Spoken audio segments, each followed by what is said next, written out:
Coming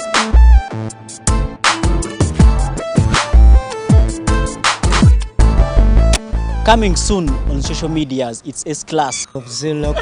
So what's your level? Like a bottle of chibuku? Like a bucket. To my nature, I criticize on social media. Yeah, I think I'm good at that when it comes to social media. That's why I really like spending most of my time in social media. Buli lwenywa kunjaga eyo nemba sirina ssente ntulaali nendowooza.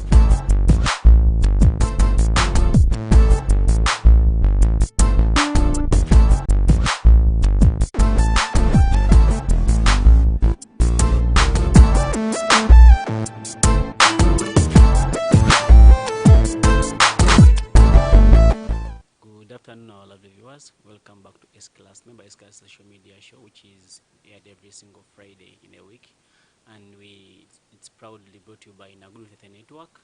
We are offering friendly services at Chennai Fish Hospital, and today we have a young person who is Martha CLARA. For those of you who have heard her, so Martha CLARA, welcome to S-Class. Thank you. It's a pleasure to be here. My pleasure to meet you as well.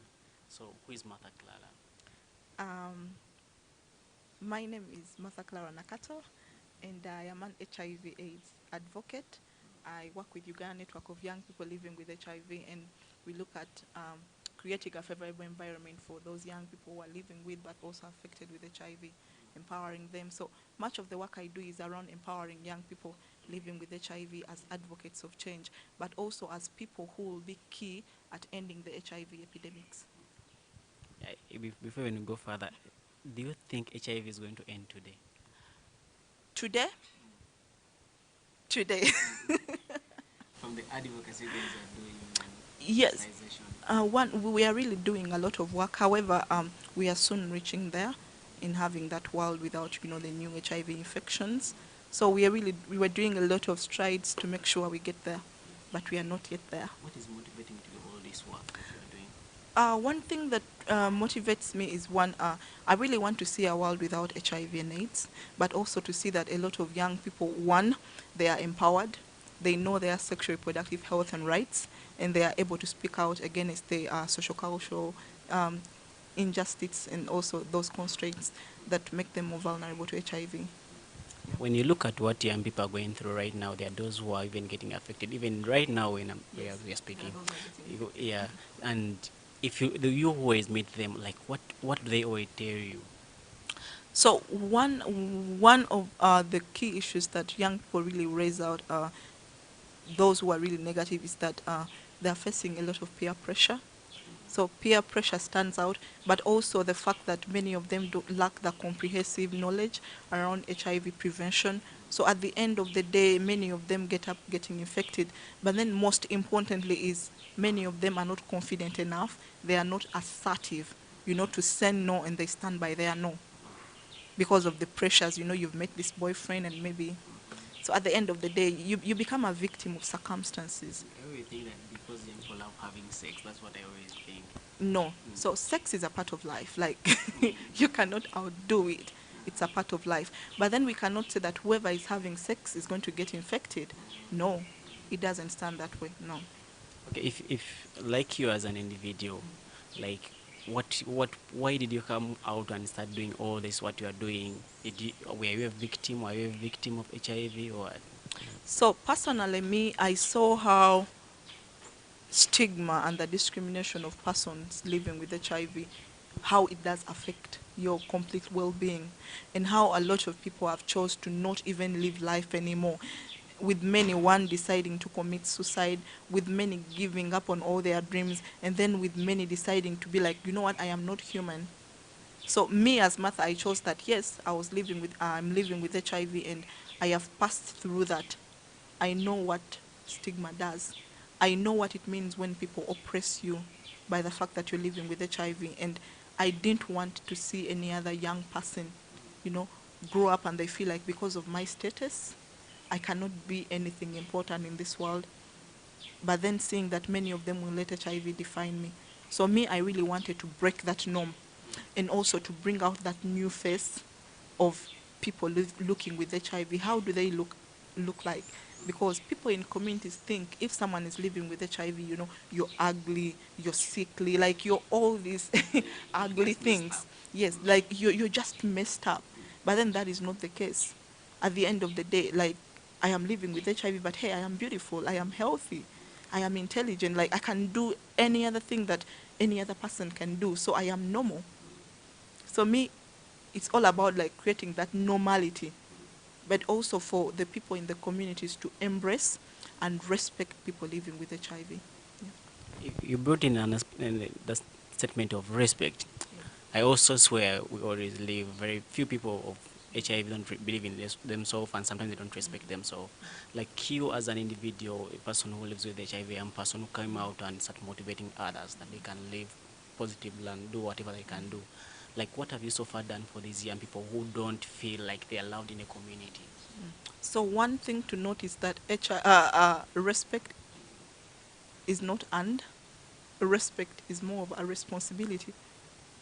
So you just have to act in a way that will make people respect you.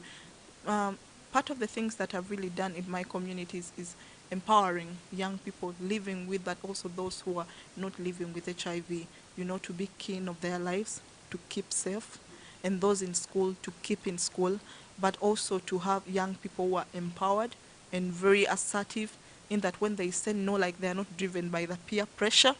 And then most importantly, those living with HIV are able to not let HIV define them.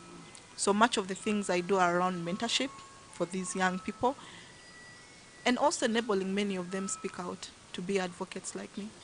So, if you look at our Uganda today, very many young people have been neglected by their parents because they have HIV, or some of them have committed suicide, like you said. You, a person who always go and motivate them, why do you think that always young people fear getting pregnant than HIV? So one, the reason is one. Why young people fear to get pregnant? Because the reason is as simple as this. You know, when you get pregnant, your stomach will pop out, and people, when you walk in the community, people will look at that you have had sex. So that fear you get. Now with HIV, many of them don't fear it because they know, well, even if I get infected, no one will get to know. But hey, people will get to know, because the fact that you've gotten infected, your life is going to whole change. Like your life changes. You get, like your life has to change. Because me, I was born with HIV. I got to know at 14 years. So at 14 years, my life changed. I wasn't me the way I was before I knew my status. So things change. By the time they told you about your status, like, what was your reaction? By the time you got to know about your status. My reaction was extremely terrible, because the society has tagged that whoever is living with HIV has been a mess. You know, you've had sex and you've gotten yourself infected, but also many people attributing an HIV status to death. You know, you will die, you will not grow old. So that fear, you know, the fear like the public has. So when I really got to find out about my status, it was terrible. Like I had all these terrible things. Oh my God, I'm going to die. Oh my God, I'm going to die. But hey, I think those are just fears. Those are just fears, yeah. How easy can somebody fight stigma within himself and in the community? Fighting stigma starts with you. It starts within. And this is a hard talk, that it starts with you. You have to be able to know that, yes, I am living with HIV. That is not going to change. You're going to live with it for the rest of your life. So what are you going to do about it? These are a series of questions that you should start asking yourself. Yes, I am. What are the decisions you're going to make? And the best thing that you can do is, one, I've known my status. Do I need to die or I need to keep alive? You make a choice. The right choice would be, I want to keep alive. I want to achieve my dreams. Fine, start on treatment. You know, embrace you, love you. And in the long process, you can decide to confide in some people that you can disclose to, because you need their support and life flows. But it all comes back to you, because no one can decide for you. So it really comes back to you to love you, live you, make decisions that will positively affect your life. If you get HIV, if you are not born with it and you just get it by yourself, do you still like have this feeling of love going back into relationship things? Do you really go back? Like from the cues that you have made, they really go back to this love thing, or they just quit? So let me just look at the people who are watching me right now. Is it doesn't matter how you got how you really got infected with HIV, whether maybe you trusted someone and you found yourself in there infected. That doesn't matter. What really matters is that you're now living with HIV, and we have to deal with that. So that's what matters. In As I told you earlier, that things to do with love, these are natural things. You know, you can't run away from. So whether you're living with HIV or not, because I am living with HIV, but my emotions will not run away. Like I do feel like, one, I need to be loved, I need to be touched, and so you can't pretend that you will not fall in love. But the most important thing is having a healthy relationship with someone who will understand you, but you also understanding that person that you're choosing to be with. You get. So me as Martha, one of the things I really chose to do is that before I even date someone, is I will have to disclose to you about my status. I'll tell you, yes, you're crazy about Martha, but Martha is living with HIV, because I don't want to get disappointed in the long run when my emotions are all high at 100%, and then you walk away out of my life. So better to prevent than hurt in the long run. So the best prevention I do is I disclose to you and I leave you with a coin in your hand. But I also have two expectations. One, you will either stay, the other side of the coin, you will either leave. So whatever decision you make, I will not react negative to it. No. Then what? Now, where do you see the problem when it comes to HIV in Uganda? When it comes to HIV prevention in Uganda, we are seeing that they are saying that the rate is going down, but to my side, I feel like it's going high. A person who works in the hospital, I always see young people getting infected every Affected day. every day. Yeah. Yeah. So one of the reasons that we really want to shy away from is, and you know this, that the prevalence of HIV is even 3 times higher amongst adolescent girls and young women than their counterparts, the boys. So the reason to me is, one, many of the young people lack comprehensive knowledge, like basic comprehensive knowledge on HIV, how it is spread, you get. So they really lack that, but also its other components around our SRH. Then two, it comes back to the mindset of the young people, like your mindset. How how confident and assertive are you to say no and stand to that no? When it comes to sex. Yes. But then it still comes back that the parents have not played their part. You get. Many parents don't want to talk about HIV. Like they don't. They don't. Like Because you talk about HIV, you talk about sex. exactly. We are people who we have that culture thing. Yes, We are not and supposed to talk about sex I will without- not say that parents have to talk about sex education with their children. The right thing should be they should talk about asexuality. You get. They need to understand. They need to make young people understand that, you know, as you grow up, your body will operate in this way. You know. So these are key things that parents need to talk at, but also to realize that many of the parents have now lost out on their kids. It's more of like a child goes to school, you get. So it's more, the relationship is more of like teacher student, teacher student. So the parents, you're not there, they're leaving everything for the teachers. So I feel it is high time as parents, but also the community. Me, I believe in the community approach, where the community are the key gatekeepers of the young people. We need to talk to them. You believe the child belongs to the community? Exactly. I believe the child belongs me. The child belongs to a community, because if I know one day I'm going to be a mother, and I'll find a girl, and I usually do this. I find a girl walking on the street, and I find something is amiss about her. I'll be like, oh, excuse me, I feel like this is not right. You know, you need to. You get. So it depends. You either take it in or you don't. Yes. Like if I find someone walking late in the night, and you are a young girl, I'll have to tell you, oh, I feel like this time of the night you're not supposed to be out. There's some question you ask you, what are you doing at night? What are you doing at night? Maybe I'm from work. Yeah, you're right. But we just need to be keepers of each other. We need to be keepers of each other. Yeah. And why do you think young people have lost trust in condoms nowadays? They always say, like, I don't like condoms, they inch me, like, they are too big, they have bad smells, all those sort of things. Like, I always find young people always tell me this. So the reason comes back to one mindset. Every time you attach a mindset and you're like, oh, this condom, it's stingy. Oh, this condom, it doesn't fit me. Oh, this condom is this and this. It will affect you in a way. So the right thing to do is, one, as young people, you know, your life is more important than anything. And you're ready to do anything to protect your life. So my question would be, how many types of condoms do you know? Have you tried out all these kinds of condoms for you to make a choice? Because me as Martha, I know over 40 brands of condoms, and I know this works for me, this doesn't work for me, like there are choices. So one, young people need to make choices about what right condom to use, what condom brings pleasure to them. Condom also have Yes, yes. about that. Yes. There are those condoms that personal I cannot use because I know. And then there are these others, like I'll feel so, you get. But also having the power to talk about condom use with your partner. Because sex is a concerted activity. We talk about it. If you're my boyfriend, we shall talk about it. So even condom use, I'll tell you, you know what, this condom, I don't feel like I like this one, but I have mine. You move with yours. Yes, I do. I'm not I'm not sexually active now, but I do. Yes, I do, because my life is important. Someone said like, okay, but you're already living with HIV. How is your life important? Wafada. No, no, no. I also fear to get reinfected. I really fear that. So when it comes to right now, if you look at Uganda, people live in the ghetto.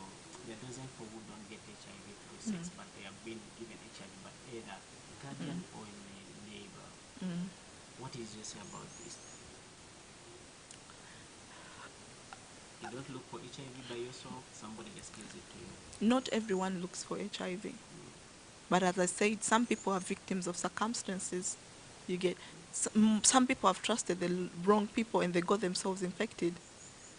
So what really matters is that it comes back to the community, but also people in the, like, to be able to love and respect each other, because at the end of the day we are humans. You completely get nothing from infecting another person, and by the way, the more you keep on infecting other people, you live with the guilt. You live with the guilt.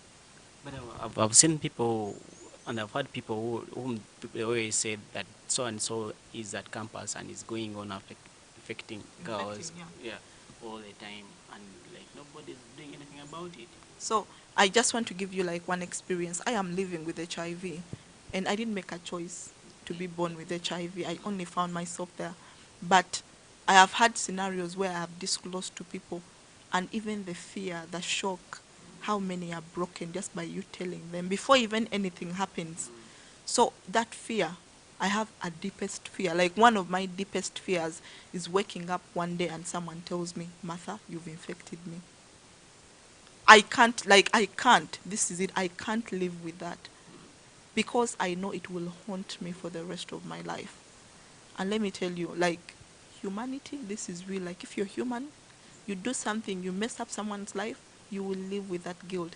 Even if you pretend and you're like, I have done it, you will live, like, this is reality. Now I am speaking in me, far away from the advocacy, but deep from the souls, the soul of my, like, the soul of my heart is, this is real. You will live with the guilt and you will not live with yourself. It will depress you because every time you do that, you carry an image of the person that you've infected, But if I and you will meet them in the times to come. if I've infected more than 10, I don't believe I'll remove all those images. It is impossible for someone to say, I have slept with someone and I know very well my status and I've not told them and I've already put them at risk and I forget easily. It's not there. You'll always recall that. You will. What are some of the problems that people living with HIV face in our day-to-day community? So the biggest problem that many people living with HIV face is the stigma itself. You know, that negative attitude, the rejection, the community tags on you just by the nature of your status. With even many getting the guts to call you a murderer, a walking monster, you know, a corpse. And then you're just like, oh my God, do I really deserve this? So sometimes I really don't blame when people don't even open up about their status and then they find themselves amazed with other people. It's because the society has already tagged us that. The society has already eliminated us, like, you know, they look at us this way. Then also another challenge is that many of them are scared to take up health services because how will everyone look at me? You know, how will someone look at me? So many people have decided not to even start on treatment, but it is important for them to start on treatment. Yeah. What do you benefit if you start on treatment? Because We always know that if you get HIV, you are dead. So why not guys start on treatment? Because and HIV sometimes comes with TB. So this is my 22nd year with living with HIV. Like I was born with it, as I said earlier. But I'm a proof of treatment. Like I am what I am today because of treatment. So if there was no treatment, I would have died. You get. But the most important thing is that one, I'm adherent to my treatment. I know I have to wake up every day like ARVs are part of my life. And without them, I cannot live. And that is the reason why I am healthy, I am beautiful, and I'm this strong, cheerful person. It all comes back to treatment. I have never gotten TB because I care a lot about my life. And then three, I really practice healthy behaviors. I eat well, I do a little bit sporting, and I smile a lot. What does very people don't have to smile. No. So what do you benefit if you smile? I think the most precious gift you can ever carry is a smile. Sure. Because like a smile, it heals the soul. You know, it's the epitome of the soul. Keeps you young. Yes, and it keeps you young, by the way. Yeah. No, that's why sometimes I smile, but I do smile. So, Martha, before we even conclude, I want you to tell me some of the things that a young person who is living with or who does not know about his or her status right now is supposed to do, and then you tell us also what should a young person who is having HIV and he or she doesn't want to start on treatment, what is supposed to do, what are some of the steps that he or she can take. So one, for any any young person who is out there and you don't know your status, I feel like your life matters. So it's very important for you to know what, keep bold and you know, go have this test, know your status, because knowing is better than a fear that you can have. So the fact that you're scared but you don't know, it even creates more fears. So it's better for you to know and you deal with the fears. You get. So one, young people should go and test for HIV and they know their status. Then one, if you find out you're negative, you know, and you're safe. No, everything is important. So one, so if you find out that you're negative, you just need to keep safe, because we don't want you in our zone. You know, my zone, I don't want you in my zone. I know what it means to be in this zone. So better for you to keep in zone B and leave me in zone A. Then those in zone A, like me, well, there is life and you can still achieve your dreams. You just have to, one, make choices. One, decide to start on treatment, love you, leave you, and never ever let HIV define you, because HIV is not you. It is just an iota, you know, like a piece, not even a piece, but an iota of you. And with treatment, you can really achieve your dreams, because people are not going to start looking at you and say, oh, this person is living with HIV. Like, just look at me. You know, just look at me, you know. It really takes 1,000,000,000 people to believe that I am living with HIV. So it all comes back to the choices that you make. Yeah, as you make. But treatment is very, very important. Very, very important. What could be a message to those either people born without HIV to these young girls who don't have money? Because the majority of them, like where you work right now, you always test young people, and girls that you always test and the boys. Of course, the girls will tell you, this man told me he has money, he didn't tell me about HIV. At times they don't take that thing of saying, let us go for HIV testing before we go for sex. They just go in for sex because of money. So what would you like to at least advise these young people who go in for sex and they don't mind about kissing the person? So one thing that young people need to realize is life is more important than anything. Well, money is also important. Money is also important, but you need to work to get money, and sex work is work. But at the end of the day, you've done the act, but your life matters. So this is the time for you to make yourself accountable. You're going in for sex, you know, walk in with your condoms. There is no way you will negotiate for condom use when you don't have the condom. You get. So one, work with it, and when you meet this client, is you need to negotiate. Without it, no game. Like Teddy Kapira, Teddy Kazanyo. Simple as that. But when the client has money. Well, the client has money. Then you need to test. But nowadays, paper, you go, we have sex, and for the sex, and I go. now that is the problem. But also the question would be, how accessible is PEP? You know, it all comes back to a bigger topic. How accessible is PEP? That should be a question for you to ask. The fact that it is also costly to buy it and also to access it, you know, the procedures, police, blah, blah, blah. So better, as I said, better to prevent than cure a situation. So young people need to stick to condom use. Like, you really need to try out. If not that, test your partner, be loyal to each other. Yeah. What about abstinence? You guys forgot abstinence. Then I cannot forget abstinence. Well, now, like for someone like me who is actually abstaining, abstinence is better. And by the way, people say, oh, abstinence is loss of opportunity. Sometimes. Sometimes no, it is not. It is not. I think it all comes back to you. Yeah. So as young people, is one, you need to be the driver of your life. You need to be a driver of your life. Whatever decision you make today, it's going to affect you in the years to come. You get, you know, they say in Luganda, they say ensobize chivubuka. No, ensobize chivubuka zikulondola ng'okuze, you get. So ng'okuze ng'oli mu bukulu, you get. So whatever decision you make today, you need to close your eyes. There is one thing that I normally do every day, is when I'm going to do something, I'll have to think, is it the right thing to do? When I do it, how will it affect me? What will I get at the end of the day? How will it have an impact on my life? And in case I measure and it is really down, I choose not to do it. Yeah. So, Martha, as we are concluding, what would be your last message, at least to the viewers and people who are living with HIV and to your friends who are watching right now? So, just a message to all the viewers is, you need to change your mindset. You really need to change your mindset, because your mind is who you are. Whatever decision you make, it comes from the mind. So you don't have to regret. But then most importantly, as I said earlier, is one, this is the time for you to take charge of your life. Test for HIV, know your status, start on treatment, and if you're living with HIV, never lose hope, because HIV does not define you. And to the public, lastly, is HIV does not kill. It is actually the stigma and the discrimination that does kill.